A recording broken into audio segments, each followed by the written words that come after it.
본격적인 휴가철을 앞두고 있죠. 근로자가 20만 원 내면 기업과 정부가 10만 원씩 보태는 휴가 지원 사업에 지난해보다 4배 정도 많은 8만 명이 참여하는 등 국내 여행 계획하는 분들이 굉장히 많은데요.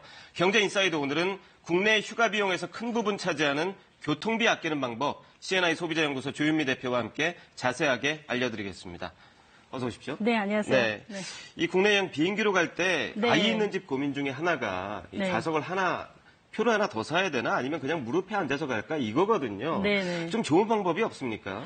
그 아이들 좌석을 별도로 살려면 왠지 좀 아까운 느낌이 들어요. 그렇죠. 근데 좌석은 분명히 있어야 됩니다. 안전을 위해서든. 그래서 좌석을 구매할 때 서비스를 하나 맞는 게 있어요. 옆좌석 구매 서비스라고 하는 게 있습니다. 옆좌석 구매 서비스요? 구매 서비스. 그러니까 예를 들면은 2명이 아이를 데리고 탈 때 그 아이가 앉을 수 있는 좌석을 저렴하게 추가해서 판매하는 그런 서비스라고 보시면 되는데요. 근데 이걸 비단 아이들뿐만 아니라 일반 성인들이 2명이 살 때 내가 좀 편하게 가겠다. 그러면 추가 비용을 내고 그 가운데 좌석을 구매해서 3칸을 동시에 쓰는 뭐 이런 걸로도 서비스가 통용이 되고 있습니다. 아, 이게 가운데 자리가 비어있을 때. 비어있을 때. 네네. 그래서 아이들은 24개월 미만을 대상으로 하고 있고요. 이제 비용이 문제인데 제주까지 갈 때 보통 한 10,000원 정도 추가 요금 내시면 되는 거고요. 일본이나 중국 갈 때 15,000원에서 25,000원 정도. 그다음 동남아나 25,000원에서 4만 원. 미주같이 좀 장거리인 경우에는 5만 원 정도가 됩니다. 근데 이 경우에는 이제 현장에서만 구매가 가능해요. 아, 그래요? 네네. 그러니까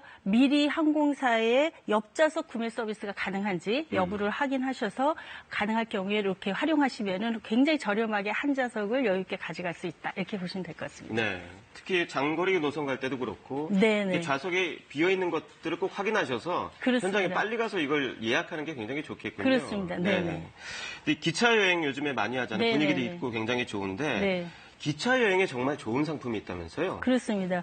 저희가 이번에 그 설문조사를 1,000명 대상으로 CNI 소비자연구소에서 진행을 한 게 있는데요. 거기에 보니까 국내 여행을 하겠다는 경우가 한 70%.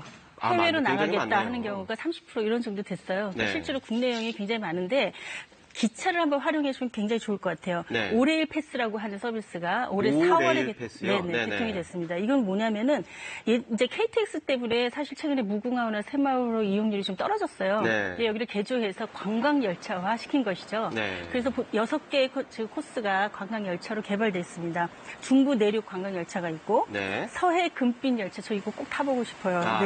남도 해양 열차도 있고요. 정선 아리랑 열차. 이름을 참 잘 지었네요. 어디로 가는 건지 대충 짐작이 가시죠? 백두대간 협곡 열차도 있고요. 평화 열차도 있어요. 그래서 이런 각 코스별로 열차들이 개발이 돼서 좀 추억도 느껴볼 수 있고, 즐거운 이제 열차 여행도 할 수 있도록 그렇게 개발이 된 게 올해일 패스입니다. 그래서 이 올해일 패스 같은 경우에는 입성을 기준으로 해서 정해진 기간 동안에 무제한으로 사용할 수 있는 일종의 패스다 이렇게 보시면 될 것 같습니다. 무제한으로 이용할 수 있다고요? 그러면 가격이 중요할 것 같은데 이게 비싸진 않나요?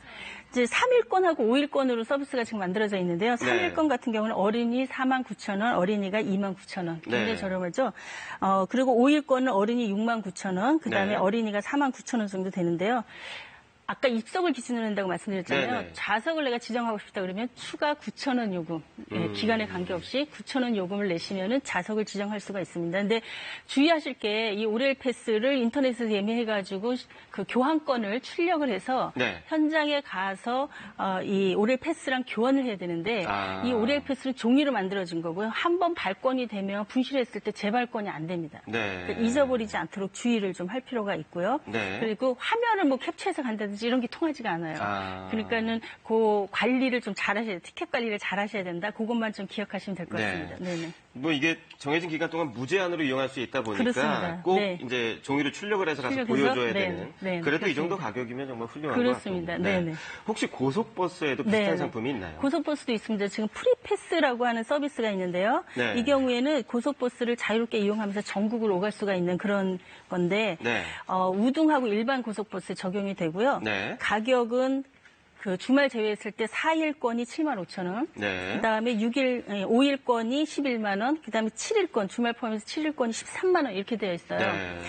그래서 구매는 이제 코버스라고 이렇게 고속버스 예매하는 홈페이지가 만들어져 있습니다. 코버스 치시면 나오는데요. 거기 들어가셔서 예매하시거나 모바일 앱으로 예매하실 수가 있는데 이 경우에 주의할 게 뭐냐면은 왕복 1회만 허용이 되는 거예요. 그래서 예를 들면 내가 서울에서 부산을 갔다가 다시 서울 왔다. 근데 네. 그 티켓 갖고 또 부산을 가겠다. 이거는 안 됩니다. 아. 네네. 그래서 서울, 대전, 부산, 뭐 광주 이렇게 경유를 한다. 이렇게 네네. 보시면 될 것 같아요. 네네. 그러니까 화면에도 나오지만 일정을 좀 넉넉하게 잡으시고 그렇습니다. 네네. 가능하면 경유지를 많이 넣어서 이용하는 게 굉장히 유리하겠군요. 젊은 층들은 이렇게 전국을 돌아다니는 그런 그렇죠. 느낌으로 저 패스를 이용해가지고 다니시면 굉장히 저렴하게 다양한 관광지를 좀 볼 수 있는 기회가 될 것 같아요. 네. 또 요즘에 자녀가 많으면 주는 혜택이 이곳저곳에서 굉장히 많잖아요. 그렇습니다. 열차값도 할인이 된다면서요? 그렇습니다. 그래서 다자녀 가정인 경우에 꼭 메모해 놓으셨다가 활용하시면 좋을 것 같아요. 잘 네. 몰라서 못 쓰는 경우도 사실 굉장히 많은데요.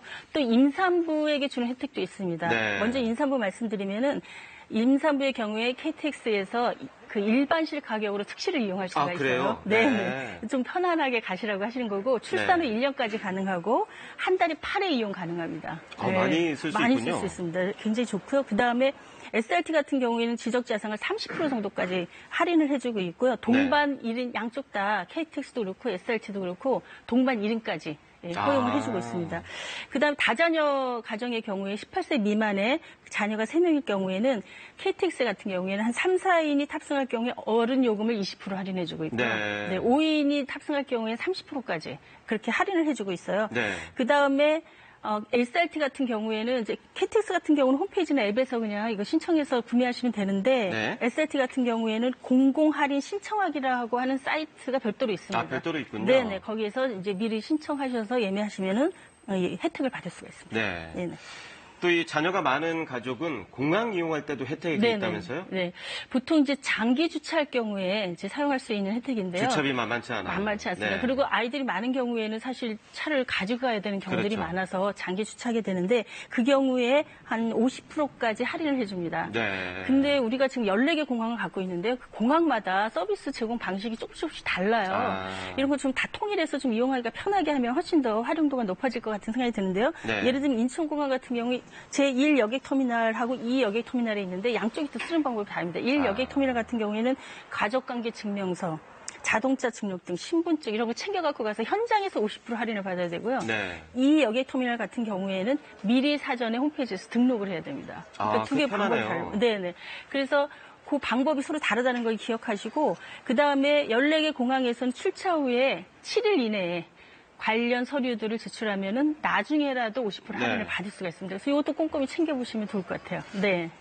교통비 외에 또 만만치 않은 게 바로 숙박비잖아요. 네네. 특히 성수기 때는 더 그렇고요. 네. 국내 여행할 때 콘도를 싸게 예약할 수 있는 방법이 네네. 있다는데 좀 짧게 설명해 주시죠. 네네. 이번에 이제 자료 찾으면서 저도 이걸 알게 된 건데요. 네. 아주 좋더라고요. 근로복지공단에서 제공하는 건데 근로자 휴양 콘도 지원 사업입니다. 그래서 보통은 저기가 있어야 회원증이 있어야 그렇죠. 콘도 쓸 수 회원권이 있는데 있어야죠. 예, 회원증이 없어도 월 251만 원 미만의 급여를 받는 근로자의 경우에 네. 이 서비스를 이용할 수가 있고요. 휴양 콘도 지원 신청이라고 하는 홈페이지가 별도로 마련돼 있으니까 거기 들어가셔서 자세한 내용 보시고 신청하시면 되는데 네. 사용 가능한 콘도가 의외로 많아요. 전국에 네. 대부분의 콘도들이 거의 다 사용 가능하도록 되어 있으니까 활용해 보시면은 숙박비 줄이는데도 굉장히 도움이 많이 될 것 같습니다.